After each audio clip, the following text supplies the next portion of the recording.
નમસ્કાર, જય જિનેન્દ્ર, આદરણીય નિર્ણાયકશ્રીઓ, વડીલો અને મિત્રો.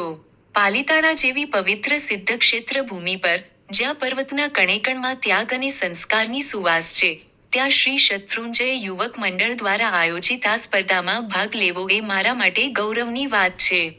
આજે હું આપની સમક્ષ વિષય, આધુનિક શિક્ષણ સાથે સંસ્કારનું મહત્વ, અન્વયે, આધુનિક ગુરુકુળ, મૂળિયા અને પાંખો પ્રસ્તુત કરવા જઈ છું.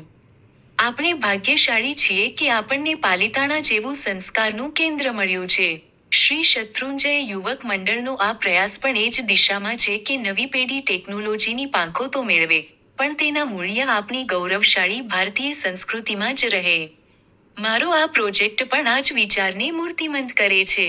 જેમ શત્રુંજય ગિરિરાજ સદીઓથી અકબંધ રહીને આપણને આધ્યાત્મિકતાનો માર્ગ બતાવે છે, તેમ આ મોડેલમાં રહેલું, સંસ્કારનું વટવૃક્ષ, એ સમજાવે છે કે સાચું શિક્ષણ એ છે જે આપણને વિજ્ઞાનની સાથે સાથે વિનય અને વિવેક શીખવે.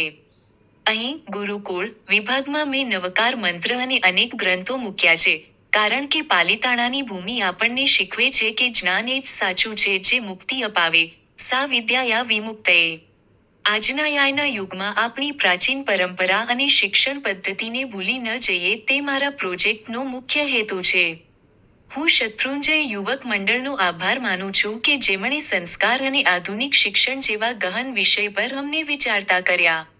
મારો આ પ્રોજેક્ટ માત્ર પ્રોજેક્ટ નથી પણ એક સંકલ્પ છે, એક એવા સમાજના નિર્માણનો, જ્યાં ડોક્ટર કે એન્જિનિયર બનેલો યુવાન હૃદયથી તો એક સંસ્કારી ભારતીય જ હોય. આભાર.